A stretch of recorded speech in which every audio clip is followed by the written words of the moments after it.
नमस्कार दोस्तों, आज एक बार फिर से आप सबों के बीच उपस्थित हुआ हूँ विषय हिंदी के हिंदी व्याकरण व्याख्या से। देखिए, ये व्याकरण हम लोग जो पढ़ते हैं, व्याकरण किसी भी भाषा का हो सकता है। चाहे वो हिंदी बातों को अगर आप सीखना चाहते हैं कि हिंदी में हम कैसे बोलें, तो इसके पहले आपको व्याकरण सीखने होते हैं। अगर आप चाहते हैं कि मैं संस्कृत में वार्तालाप करूं, इसके पहले आपको थोड़ी सी व्याकरण की जानकारी होनी चाहिए। अगर आप चाहते हैं कि मुझे अंग्रेजी में बोलना आवे, तो आपको व्याकरण की जानकारी होना चाहिए।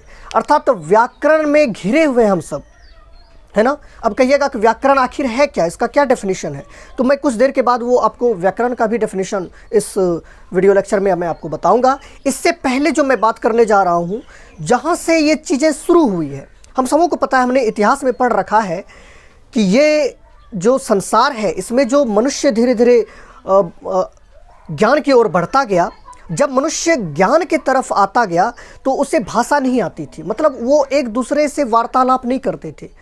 पता नहीं कैसे वो लोग करते होंगे, हो सकता है इशारों में करते हो या फिर उनका कुछ जो भी स्टाइल हो, लेकिन ये तो ज़रूर पता है कि पहले बातें नहीं होती थी। लेकिन जैसे जैसे मनुष्य ज्ञान को प्राप्त करता गया, सबसे पहले उन्हें पता चला कि हमें बातें करनी है। तो वार्तालाप करने के समय वो एक दूसरे के फीलिंग्स को शेयर करना शुरू कर दिए।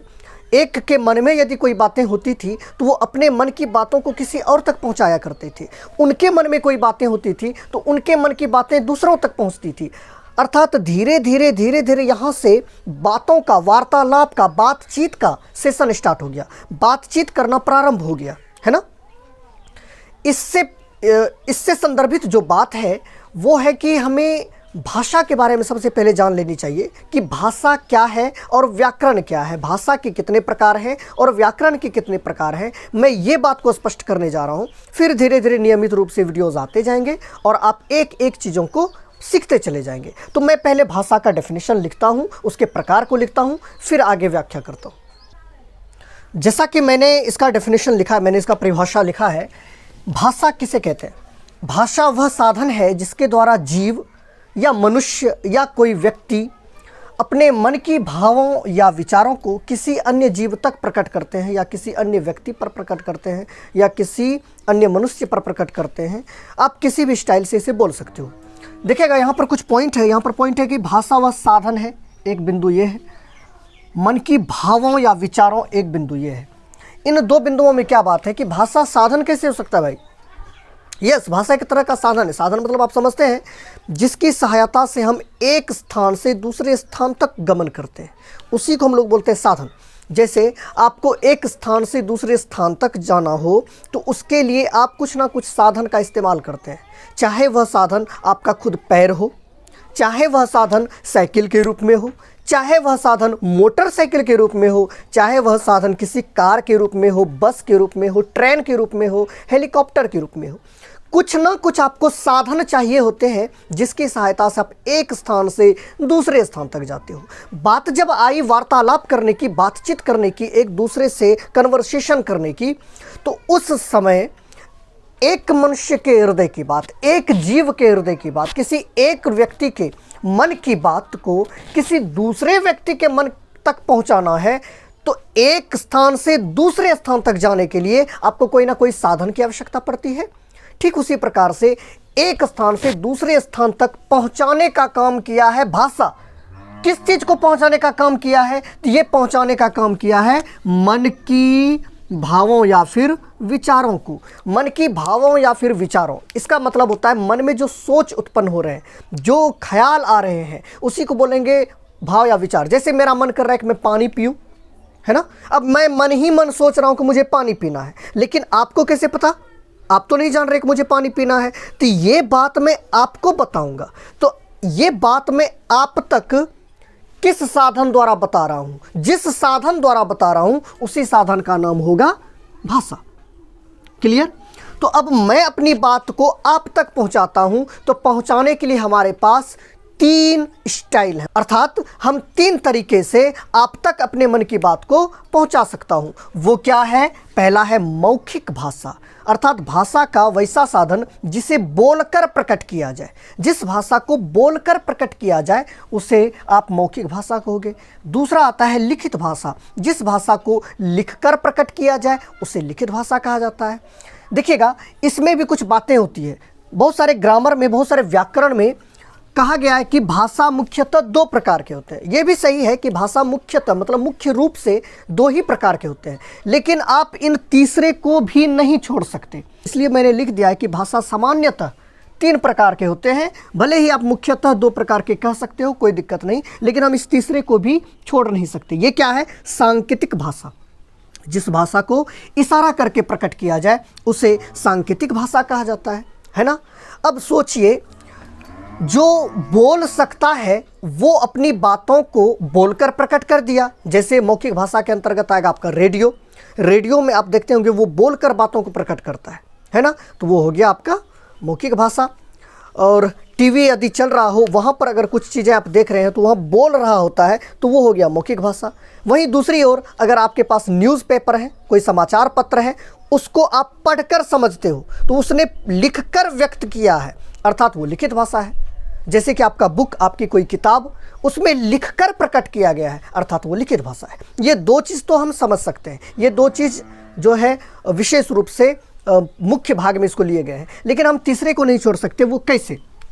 देखिएगा, आपके पास मैं एक शर्त देता हूँ। एक व्यक्ति है जो गूंगा है और वही व्यक्ति अनपढ़ भी है। समझिएगा, एक व्यक्ति है गूंगा और वही व्यक्ति अनपढ़ भी है, अर्थात उनमें दोनों प्रॉब्लम है। तो आप बताएं, क्या उस व्यक्ति के दिमाग में कोई सोच नहीं आता होगा?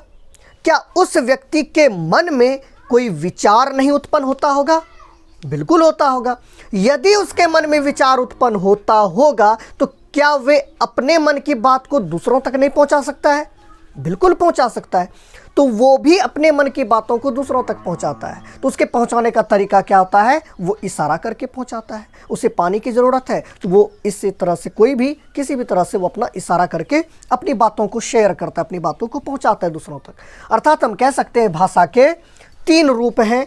वो क्या क्या है? तीन प्रकार से हम प्रकट कर सकते हैं। रूप नहीं, तीन प्रकार से हम प्रकट कर सकते हैं। वो क्या क्या? मौखिक भाषा, लिखित भाषा और सांकेतिक भाषा। मैं चाहूँगा कि आप इसे एक बार नोट कर लें, इसके बाद फिर अगले कड़ी में हम चलेंगे।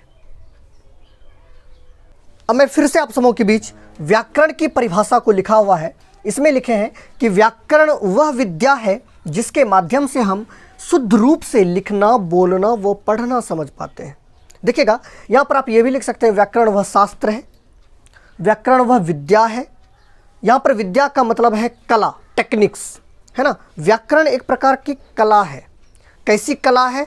जिस कला के माध्यम से आप शुद्ध रूप से, है ना, शुद्ध रूप से लिखना, बोलना वो पढ़ना समझ पाते हैं। देखिएगा, आप शिक्षित हैं, आप ज्ञानी हैं। कैसे पता चलेगा कि आप ज्ञानी हैं? आपके अंदर सही से बोलने की ज्ञान होनी चाहिए, आपके अंदर सही से पढ़ने का ज्ञान होना चाहिए, आपके अंदर सही से लिख पाने का ज्ञान होना चाहिए। अगर ये सब चीज़ शुद्ध रूप से नहीं कर पाते हो, फिर कोई भी अंदाज़ा लगा लेगा कि आप में थोड़े से कम ज्ञान है ना। आपको उस रूप से, उस प्रतिष्ठा से नहीं देखे जाएंगे, बल्कि ज्ञान है वो अलग मैटर रखता है। यदि आप शुद्ध रूप से नहीं बोल पाते हो, फिर वहाँ पर थोड़ी सी दिक्कत सामने आ जाती है। तो इसलिए व्याकरण एक बहुत बड़ी दुनिया है, व्याकरण एक बहुत बड़ा शास्त्र है, बहुत बड़ा ग्रंथ है। इस ग्रंथ को पढ़ लेने से हमें शुद्ध रूप से लिखना, बोलना वो पढ़ना आ जाता है ना। हम सही सही बोल सकते हैं, सही सही लिख सकते हैं, सही सही पढ़ सकते हैं। ओके, अब देखिएगा, व्याकरण के भेद के बारे में बहुत सारी बातें चलती है। बहुत सारे व्याकरण में मात्र 3 भेद लिखे गए हैं। वो है वर्ण विचार, शब्द विचार और वाक्य विचार, है ना। बहुत सारे व्याकरण में 3 भेद ही मात्र लिखे हैं। यहाँ पर मैंने 5 भेद आपको लिखाए हैं, और बहुत सारे व्याकरण में मात्र 4 भेद बताए गए हैं। वर्ण विचार, शब्द विचार, वाक्य विचार और सीधा छंद विचार। जैसे पद विचार भी काफ़ी लोग कहते हैं। पद और शब्द लगभग समान है, लेकिन थोड़ी सी उसमें अंतर भी है, वो मैं आगे इसके बारे में बताऊंगा। तो यहाँ पर मैंने 5 विचारों को स्पष्ट किया है: वर्ण विचार, शब्द विचार, वाक्य विचार, चिन्ह विचार और छंद विचार। तो आज के वीडियो लेक्चर को मैं यहीं तक विराम करूंगा, और अगले वीडियो लेक्चर में भाग 2 में वर्ण विचार का स्पष्टीकरण की जाएगी, और वर्ण विचार के अंतर्गत आने वाले सभी जो छोटे छोटे ज्ञान हैं, जो अच्छे अच्छे ज्ञान हैं, वो मैं प्रस्तुत करूंगा अगले भाग में। तब तक के लिए शुभ विदा।